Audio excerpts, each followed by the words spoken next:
No, no, no, no.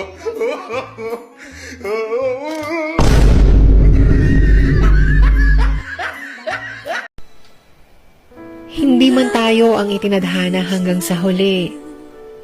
Nagpapasalamat ako na naging parte ka ng buhay ko.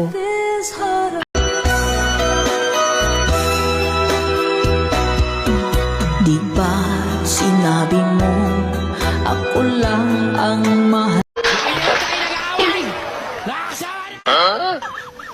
Ako rin! Sawang-sawa na! Maghiwalay na lang tayo! What?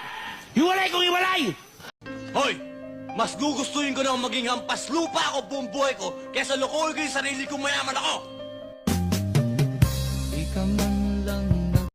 Pwedeng magtanong, Ano yun? paano nyo ba malalaman kung tunay kayong mahal ng lalaki? Yung mga lalaking nagmamahal ng wagas?